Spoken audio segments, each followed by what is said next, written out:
네, 우리가 어떤 분야에 성공해야 되겠다 하면 그 분야에 관한 책을 읽는 것, 또 강의를 듣는 것, 이것보다도 이 분야에 성공한 사람을 만나서 직접 보고 배우는 것이 제일 좋습니다. 자, 사업을 잘 해보겠다. 이미 사업에 성공한 사람을 자주 만나든지 아니면 성공한 사업가들의 자서전을 깊이 읽는다든지, 그래서 이분은 어떻게 시간 관리를 하셨는가, 이분은 어떻게 대인관계를 하셨는가, 이분은 계획을 어떻게 세웠는가, 또 세운 계획을 어떻게 집행했는가 보고 배우는 게 가장 빠른 길입니다. 운동도 마찬가지죠. 골프나 테니스 어떻게 하면 잘 치죠? 잘 치는 사람을 옆에 따라다니면서 보고 배우는 것이 제일 좋습니다. 가장 빠른 길이에요. 제가 가끔 여러분들에게 말씀드렸죠. 제가 사진을 금방 배웠어요. 제가 개척하기 전에 맨 마지막 사역이 농아부 담당 사역이었는데, 설교 담당 사역이었는데, 제가 이 사역하는 동안에 제 주 사역은 독서 학교를 운영하는 거였어요. 사진을 찍어서 기록 사진을 남겨야 되겠다 해서 제일 좋은 카메라를 샀습니다. 그때 당시에 기왕 살 거 시간 지나면서 좀 더 좋은 거 사고, 좀 더 좋은, 처음부터 좋은 거 사자, 렌즈도 좋은 거 사고. 그런데 사진이 안 나오더라고요. 그래서 이거 처박아 놓고 똑딱이 사진 카메라 하나 딱 사다 놓고 이걸로 똑딱똑딱 찍고 그랬단 말이죠. 그런데 농아부 갔더니 저하고 비슷한 카메라를 들고 철커덕 찍는 집사님이 한 분 계셨어요. 이분이 농아인이셨는데 대한민국 사진전에 여러 번 출품해서 대상 타는 건 기본이에요. 대단히 잘 찍는 분이세요. 그래서 아유 집사님, 내가 좀 사진을 찍고 싶은데 나 찍고 싶다고 본인이 월요일날 휴가를 내서 6개월 동안 저를 데리고 사진을 필드 가르쳐 주시는 거예요. 그래서 제가 6개월 만에 사진 제법 찍게 됐습니다. 오늘 말씀도 그런 내용입니다. 우리 신앙생활에 본받을 만한 분이 등장하고 있어요. 아마 이분이 이 시대에 사셨더라면 대부분의 많은 사람들이 이 사람을 거들떠도 보지 않았을 겁니다. 왜냐? 인간적인 눈으로 봤을 때 이 사람은 성공한 사람이 아니라 날 때부터 눈먼 거지였습니다. 그런데 이 사람이 짧은 시간 안에 신앙이 자라는 모습이 너무너무 아름답기 때문에 이번 주, 다음 주, 2주 연속 성장하는 신앙이 무엇인지 이분을 통해서 한번 배워보는 시간을 가져보려고 합니다. 이 눈먼 사람은 성전을 찾아오는 사람들에게 구걸하는 거지였습니다. 예수님과 제자들이 지나가다가 이 사람을 보게 됩니다. 이 눈먼 거지를 보고 제자가 예수님께 이런 질문을 합니다. 2절 말씀이에요. 제자들이 예수께 물었다. 선생님, 이 사람이 눈먼 사람으로 태어난 것이 누구의 죄 때문입니까? 이 사람의 죄입니까? 부모의 죄입니까? 여러분, 제자들이 이렇게 딱 질문했다는 것은 어리석어서 이런 질문했지 이렇게 생각하시면 안 됩니다. 이 제자들은 죄와 질병의 관계를 알고 있었다 하는 겁니다. 우리들의 몸에 생기는 질환의 많은 부분이 죄 때문에, 죄가 원인인 경우가 많습니다. 누가복음 5장에 보면 중풍병자를 친구들이 예수님께 데리고 왔을 때 예수님이 이런 말씀을 하세요. 누가복음 5장 20절 말씀에 이 사람아, 네 죄가 용서받았다. 이 말씀을 하신 다음에 고침 받았습니다. 이 사람에게 중풍병은 죄와 상관이 있다. 이렇게 말씀하시는 겁니다. 요한복음 5장에 보면 38년 동안 병에 누워 있었던 사람이 있죠. 이 사람을 예수님께서 고치신 다음에 이렇게 말씀하셨어요. 5장 14절 말씀에 다시는 죄를 짓지 말아라. 그리하여 더 나쁜 일이 너에게 생기지 않도록 하여라. 여기서도 38년 병으로 고생했는데 이 병이 뭐 때문에 생겼다? 죄 때문에 생긴 거고, 과거의 삶을 청산하지 않으면 지난번보다 더 심한 병이 생길지도 모른다. 죄와 질병의 상관관계 속에서 예수님은 말씀하셨어요. 야고보서 5장 16절 말씀에 야고보가 이렇게 권면합니다. 아픈 분을 위해서 기도할 때 여러분은 서로 죄를 고백하고 서로를 위하여 기도하십시오. 그러면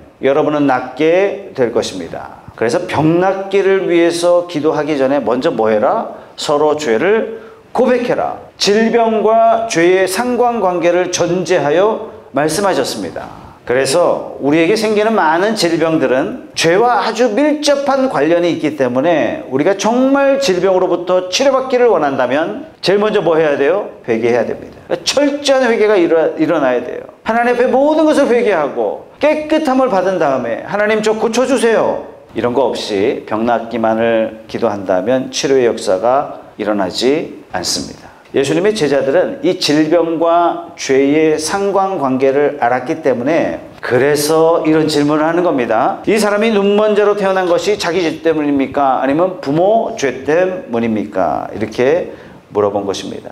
그러나 모든 질병이 다 죄 때문이냐? 그건 아니죠. 자녀들이 학교에 가서 감기 걸려왔다. 감기 시즌이니까 옮겨서 온 거지. 죄를 지어서 그렇겠습니까? 어떤 의미에서는 간접적으로 결국 모든 질병은 다 죄 때문이다, 이렇게 할 수 있겠지만 직접적으로 죄 때문이 아닌 경우가 많습니다. 자, 오늘 예수님께서 세 번째 가능성에 대해서 말씀해 주시는데, 왜 질병이 생기느냐? 죄 때문에도 아니고 하나님의 영광을 위해서 이런 질병 가운데 있을 수 있다 하는 것입니다. 3절 말씀에 예수께서 대답하셨다. 이 사람이 죄를 지은 것도 아니요 그의 부모가 죄를 지은 것도 아니다. 하나님께서 하시는 일들을 그에게서 드러내시려는 것이다. 이 사람이 아픈 것은 하나님의 영광을 위해서 아픈 것이지 죄 때문이 아니다. 우리 삶 가운데 질병과 고난이 죄 때문이 아니라 하나님의 영광을 위해서 아플 수도 있고 하나님의 영광을 위해서 고난받을 수도 있다 하는 것입니다. 여러분, 이 사람은 조니 에릭슨 타다입니다. 이 사람은 매우 활동적인 10대 소년을 보냈어요. 농구, 말타기, 수영 너무너무 좋아했어요. 어느 날 말 타고 해변에 가서 막 수영을 하기 위해서 해변까지 빨리 갑니다. 바다 보니까 저 멀리 부표가 있는데 여동생하고 저까지 헤엄치자 막 헤엄칩니다. 가봤더니 거기에 조그만 바위가 있는 거예요. 바위에 딱 올라가가지고 우리가 또 다이빙해서 다시 돌아가자 하고 다이빙을 딱 해서 딱 들었는데 생각보다 깊지 않았던 거예요. 다이빙하면서 머리를 찍은 겁니다. 이 기절한 조니를 여동생이 병원으로 데려갔는데 문제는 목 아래부터 전부 다 전신마비가 된 거예요. 그날부터 부모도 의사도 애를 쓰지만 회복이 안 돼요. 오랜 병원 생활 가운데 체중이 너무 많이 빠져가지고 25kg까지 빠졌어요. 마음속에 질문이, 왜 나에게 이런 일이 생길까? 하나님, 살아계신 하나님이, 정말 살아계신 하나님이 계신다면 왜 나에게 이런 시련을 허락하십니까? 기도를 해도 답이 없어요. 왜 나를 치료하지 않습니까? 기도해도 답이 없어요. 하나님 잠잠하십니다. 하나님 멀리 계십니다. 하나님에 대한 분노가 생겼어요. 교회를 사랑하는 성도들이 사랑으로 돌봐줍니다. 와서 위로해주고 건면해줘도 귀에 들어오겠습니까? 하나님에 대한 원망만 가득할 뿐이죠. 무슨 건면을 해도 거부하고. 그런데 어느 날 친구가 왔어요. 너 하나님이 자꾸 원망하지만 네가 전신마비가 되어 얼마나 고통스러운지 예수님은 아신다. 귀담아 듣지 않았어요. 왜냐하면 예수님도 전신마비가 되었기 때문에 네가 어떤 상황인지 하나님은 다 아신다. 예수님이 전신마비가 됐다는 이 말이 귀에 번쩍 들어왔어요. 야, 그게 무슨 말이야? 예수님이 십자가에 달리신 것을 생각해봐. 밤새도록 등이 갈라지도록 채찍에 맞으시고 등이 피투성이가 되고 살이 다 찢기신 상태에 그러고 십자가에 매달리셨는데 그 몸이 나무에 쩍쩍 달라붙었을 때 얼마나 아프겠으며 몸이 전혀 움직이지 못할 정도로 두 손과 양발이 못에 완전히 박혔는데 몸은 아프지만 움직이고 싶지만 아무것도 움직일 수 없는 마치 전신마비와 같은 그 상태. 주님은 네가 얼마나 고통스러운지 아신다. 이 말이 조니의 마음을 때렸어요. 전신마비가 됐다고, 하나님을 원망하고 하나님이 나를 외면하신다고 했는데 예수님이 내 고통을 누구보다도 체험적으로 아신다고, 내 마음을 아신다고. 이때부터 조니의 마음이 움직이기 시작했어요. 많은 분들이 위로의 편지를 보냈고 와서 건면도 해줬고 많은 사람들이 와서 직접 기도도 해줬습니다. 점점 믿음이 생기는 것 같아요. 기도하면 내가 낫겠구나, 이런 믿음이 생기면서 어느 날 모든 성도들이 막 나를 정해가지고 15명씩 병원에 신방 가는 거예요. 그래서 15명 막 통성기도 열심히 시간을 짜가지고 조를 짜가지고 매일매일 가서 열심히 기도해 줬습니다. 이 조니의 마음에 점점 좀 기도하면 낫겠다, 이런 마음이 생겼어요. 그래서 친구한테 편지를 보냈습니다. 내가 어느 날 니네 집 앞에서 초인종을 딱 누를 텐데 나를 보고 너 깜짝 놀라면 안 돼. 내가 지금 열심히 기도하고 있는데 나와서 네 앞에 갈 테니까 걱정하지 마. 근데 아무리 열심히 기도해도 치료되지 않았어요. 다시 절망에 떨어집니다. 그런데 한 가지 깨달음이 왔습니다. 왜 나에게 이런 시련을 주실까? 왜 하나님이 나를 고쳐주지 않으실까? 이 질문이요, 바뀌기 시작했어요. 나는 전신마비가 되어 쓸모없는 인간이라고 생각했는데 어떤 사람이 하나님 앞에 쓸모있는 인간일까? 하나님 앞에 쓸모있는 인간이란 도대체 누굴까? 답을 찾았어요. 하나님을 경배하는 사람, 하나님을 사랑하는 사람. 이 조니의 마음에 내가 하나님을 경배하고 하나님을 사랑할 수 있을까? 하나님을 경배하고 하나님을 사랑하는데 손가발이 꼭 필요는 없을 것 같다. 결심합니다. 나는 하나님을 사랑하리라. 나는 하나님을 경배하겠습니다. 이때부터 하나님을 경배하고 하나님을 사랑하는 삶을 시작합니다. 제일 먼저 시작한 게 입으로 그림을 그리기 시작했어요. 그러면서 점점 삶 가운데 변화가 오기 시작했습니다. 그 다음에 사람들이 찾아왔을 때 위로하러 왔다가 도리어 위로받고 돌아갑니다. 점점 유명한 사람이 되어서 책도 쓰고 영화에도 나오고 돌아다니면서 목회자들에게 강연도 해주고 결혼까지 했어요. 사람들이 이 사람에게 도대체 무슨 감명을 받느냐. 온몸이 전신마비가 됐는데도 불구하고 얼마나 밝은지, 전신마비에 이 온몸에 막 힘이 쏟아지는 것을 사람들이 느끼기 시작하는 거예요. 이 사람을 보면요, 저절로 막 기분이 좋아져요. 아무리 깊은 절망 가운데 있는 사람일지라도 이 사람을 만나면 막 소망을 갖게 되는 거예요. 인생 살만 안 나는 사람도 이 사람 만나면요, 막 정말 금방 행복해지면서 인생 살만 난다고. 이 사람이 조니 에릭슨 타다입니다. 이 여자가 간증하기를, 내가 하나님 앞에 제일 감사한 게 뭐냐, 부표에서 다이빙하면서 바위에 내 머리를 찢는 그 순간이 내 인생의 가장 감사한 순간입니다. 내 몸이 마비되는 그 순간이 가장 감사한 순간입니다. 내가 만일 그런 일이 없었더라면 그냥 결혼하고 내 성격상 워낙 활달하니까 결혼을 아마 또 2-3번 했을 거다. 그러다가 살다가 대충 살다가 아마 죽었을 겁니다. 그런데 하나님께서 내 삶을 바로잡아 주셨고 내 삶 가운데 역사하셔서 이제는 내가 영광 돌리는 삶을 살 수 있도록 하나님은 내 인생을 바꿔 주셨습니다. 이제는 오직 하나님만 의지하는 삶, 이제는 오직 하나님만 바라보는 삶을 살게 해 주셨습니다. 그런 자리에 놓아주셔서 하나님의 사랑을 감격하고 하나님의 능력에 의지하면서 하루하루 살게 해주셨습니다. 전신마비가 되는 바로 그 순간, 바로 그날이 내 인생의 가장 축복된 날입니다. 오늘 우리가 찬송을 드렸잖아요. 우리가 강할 때, 좋을 때, 풍성해질 때, 이때도 하나님 영광 받으시지만 우리가 연약할 때, 우리가 부족할 때, 없을 때, 고난 가운데 있을 때에도 우리 하나님은 영광 받으시기를 원하십니다. 하나님께서 영광 받으시기 위해서 질병도 허락하시고 하나님은 영광 받으시기 위해서 가끔은 우리에게 고난도 허락하십니다. 하나님께서는 고난 가운데서 견딜 수 있는 힘을 주시면서 영광 받으시고 그 고난을 제거해 주시면서도 영광을 받으시기도 하십니다. 하나님께서 영광 받으실 때는 2가지 방법 같아요. 하나는 문제 가운데 이걸 극복할 수 있는 힘을 주시면서 영광 받으시고 문제 자체를 없애주시면서 영광을 받으십니다. 오늘 본문에 나오는 소경은 어떤 경우예요? 문제를 없애주시면서 하나님께서 영광을 받으셨어요. 그래서 예수님께서 이 사람에게 와서 진흙에 침을 뭐 이렇게 뱉어가지고 막 개켜가지고 이걸 이겨가지고 눈에 탁 발라주시면서 왜 침을 이렇게 뱉어서 진흙을 이기셨느냐? 아마 이 옛날에는 많은 사람들이 침에 효능이 있다. 옛날에 우리 어머니는 막 모기 물리면 이래가 좀 발라주셨잖아요. 아마도 이 사람 마음속에 좀 나을 수 있겠다 하는 그런 믿음을 주시기 위해서 침을 뱉으시지 않으셨느냐 이렇게 설명하시는 분도 계신데 일리가 있는지 이게 맞는지 이건 잘 모르겠습니다. 성경에 구체적으로 이게 나와 있지 않으니까 잘 모른다. 이게 정답인 것 같아요. 하나님의 방법은 잘 모르는 것이 우리가 이해할 수 없는 것이 훨씬 더 많습니다. 마태복음에만 봐도 장님을 고치시는, 눈먼저를 고치시는 장면이 여러 번 나오거든요. 그런데 방법이 다 틀려요. 마태복음 9장에 보면 소경을 고치시는데 눈에다가 이게 손을 떡 대시고 네 믿음대로 될지어다 그냥 그러고 고쳐주셨어요. 마태복음 12장에 보면은 눈이 안 보이는데 말을 못하는 사람이에요. 이때는 예수님께서 귀신을 쫓아내시면서 고쳐주셨어요. 마태복음 20장에 가보면은 여리고에서 장님을 고치시는데 여기서는 아무 말씀도 안 하시고 그냥 손만 딱 대시니까 그냥 눈이 떠지는 거예요. 근데 오늘 본문은 진흙에다가 침을 뱉어서 이걸 개켜서 붙여주시고 가서 씻어라. 왜 이럴 땐 이렇게 하시고 왜 저럴 땐 저렇게 하시는지 우리는 잘 알 수가 없습니다. 그래서 하나님이 어떤 방법을 쓰시느냐, 이분은 하나님이시고 우리는 인간이기 때문에 하나님이 어떤 방법을 사용하시는지 우리는 모릅니다. 그저 하나님께서 행하시는 대로 인정하며 사는 것이 좋습니다.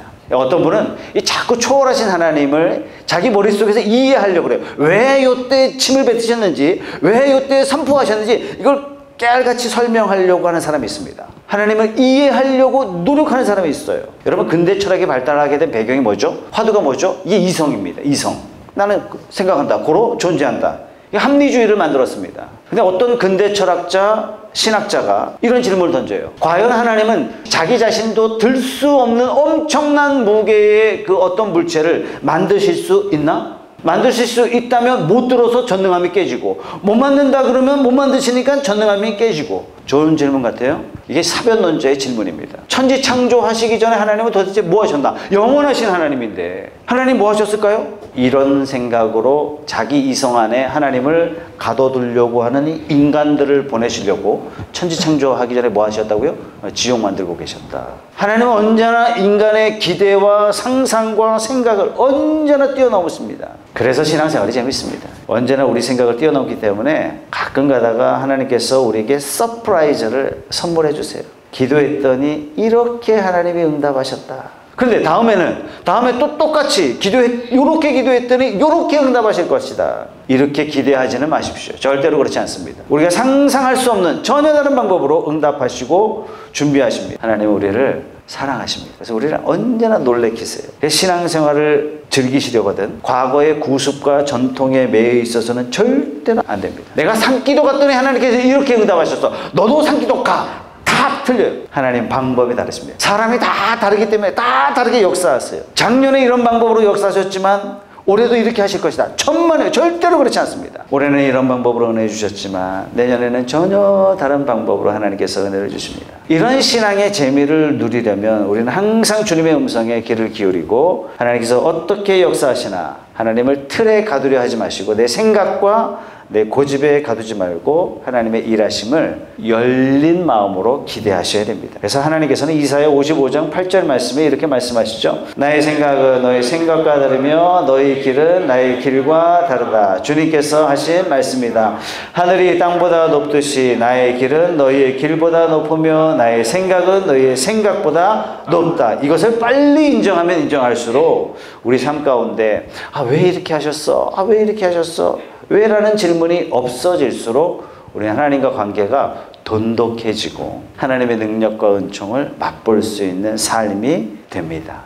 어쨌든 간에 오늘은 왠지 모르지만 예수님께서 진흙을 이겨서 가서 씻으라 하셨어요. 이 사람이 실로암 연못에 갑니다. 여기서 바로 여러분이 배울 수 있는 우리가 함께 배울 수 있는 첫 번째 교훈이 나오는데 그게 뭐냐면 어려움에도 불구하고 납득이 안 됨에도 불구하고 순종했다는 거예요. 여러분 성전하고 실로암하고 거리는 굉장히 멀어요. 예루살렘 성전은 어디 세워져 있어요? 제일 높은 곳에 세워져 있습니다.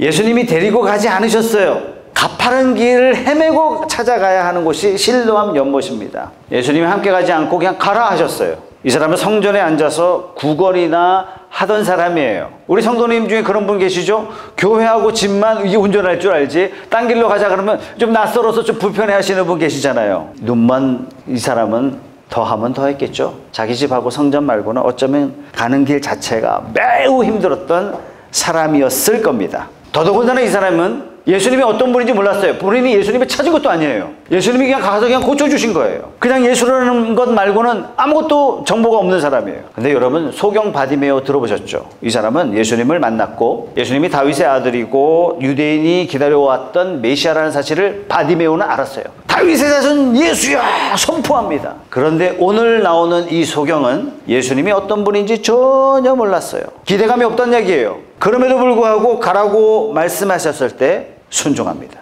가다가 넘어질지도 모르고 가다가 사람들의 비난, 내가 괜한 짓을 했나 이런 후회할 상황을 여러 번 직면할 것이라는 예상이 뻔해요. 그러나 순종하고 갑니다. 이게 우리가 배워야 할 점이라는 겁니다. 이 사람이 순종했기 때문에 기적을 체험합니다. 예수님 실로암 나 가본 적 없어요? 어딜 갑니까 소경이? 이 자리에서 고쳐주지 왜 가라 합니까? 아마 이랬다면 고침받았겠습니까 여러분? 우리가 하나님의 능력을 체험하기 위해서는 반드시 어려움이 선행됩니다. 반드시 그렇게 돼 있어요. 기적을 체험하기 전에도 어려움이 있고 믿음이 성장하기 전에도 어려움이 있고 내가 주님의 선한 도구로 쓰임받기 전에도 반드시 갈등과 어려움이 있습니다. 하나님의 복을 누리기 전에도 반드시 어려움이 있습니다. 이게 영적인 법칙인 것 같아요. 뭔가 순종이 있어야 될 것 같아요. 어떤 분은 그냥 편하게 이렇게 헌신하지 않고 순종하지 않고 내가 신앙생활 하겠다. 오래 믿다 보면 내가 하나님 경험하겠지. 천만에요. 절대 그런 일이 있을 수 없습니다. 생명의 삶 하면서 많은 분들이 은혜로운 간증하셨지 않습니까? 사실 제가 이런 간증 들을 때마다 조금 의아스러운 부분이 없지 않아 있습니다. 여러분들이 갈등 가운데 감수하며 들었어요. 말씀의 삶을 하는데도 어떤 분은 특별한 은혜를 누리고 있어요. 특별한 은혜를 누리는 사람은 은혜를 누리지 못하는 사람은 아주 간단해요. 누구는 바쁘게 안 삽니까? 시간이 많아서 성경이 있습니까? 아니에요. 절대 그렇지 않습니다. 저는 10년 동안 이 CEO들 특강하면서 타고난 CEO들이 있잖아요. CEO들이 자기들이 막 존경하고 추앙하는 그런 사람들이 막 구름 안에 막 들어온단 말이죠. 첫째 성실해요. 이 사람 바쁘지 않습니까? 그러나 성실해요. 성실해요. 그래서 저는 여러분들이 주일날 온 김에 공부합시다. 저는 개인적으로 반대입니다. 왜? 여러분들이 다시 평일 중에 하루를 헌신하고 하루 저녁을 헌신해서 8시부터 10시까지 공부하러 나오기 위해서 약속을 캔슬하고 이걸 구별하기 위해서 많은 갈등 가운데 결국은 결단을 내리고 그래야 여러분 은혜가 돼요. 그래야 은혜가 돼요. 빠져나가야 할 상황이 있지만 내가 결단하고 하기 싫지만 나오고 여러분 믿음이 자라기를 원한다면 하나님 앞에 쓰임받기를 원한다면 내 삶 가운데 기적을 체험해 봐야 되겠다. 그렇게 하신다면 여러분들이 투자하셔야 돼요. 일어나기 싫지만 일어나고 시간 없지만 쪼개고 그래서 봉사하고 부족하지만 그래도 구별하여 헌금을 해보고 우리 삶 가운데 어려움을 겪으며 나아갈 때 비로소 놀라운 은혜가 임한다 하는 것입니다.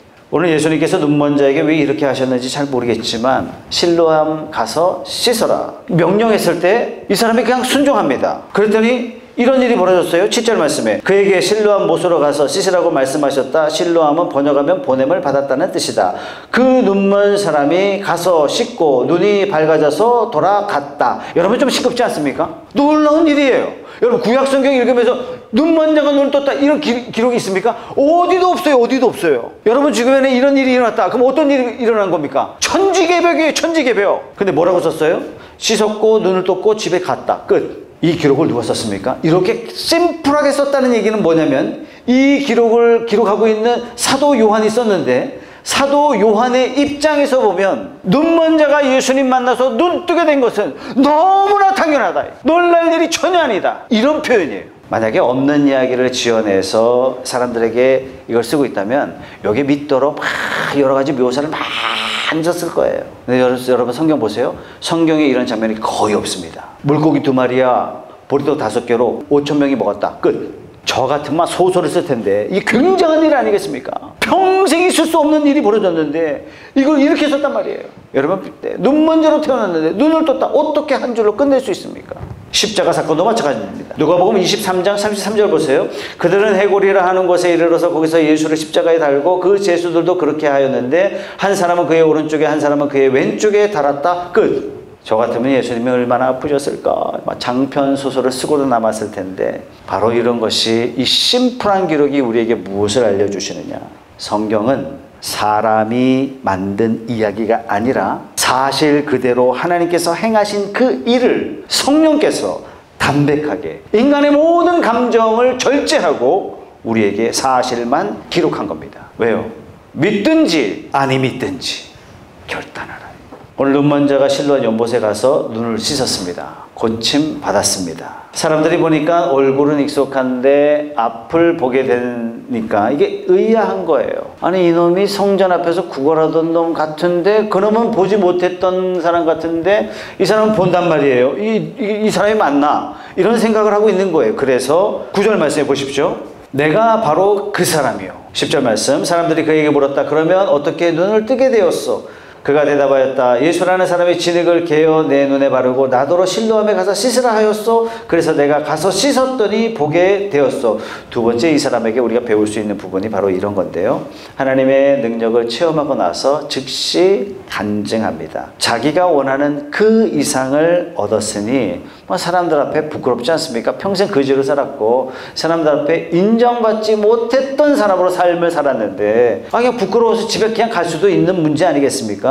근데 간증을 너무 잘해요. 우리가 간증한다 그러면 이분이 간증하는 건지 안 하는 건지 분간이 안 가는 그런 경우도 있는데 이분을 딱 보시면 간증 이렇게 하는구나 이렇게 알 수 있어요. 간증은 내가 옛날에 어떤 상태였고 어떻게 예수님을 만났고 만난 다음에 내가 어떻게 변화되었는지 딱 요 세 가지만 말하면 됩니다. 믿음 이전의 상태, 기도 이전의 상태 이런 상태였는데 믿은 다음에 기도한 다음에 어떤 결과가 나에게 일어났는지 소개하는 것. 요게 간증입니다. 우리를 통해서 보여주신 것을 드러내는 것입니다. 하나님께서 우리 삶 가운데 이런 큰 기적을 나타내 주셔서 하나님 살아계심과 하나님이 도와주심과 우리 기도에 응답해 주심을 나타내 주십니다. 자, 이런 기적을 기대하면서 살아야 돼요. 뿐만 아니라 왜 이런 기적이 생기는지 알아야 됩니다.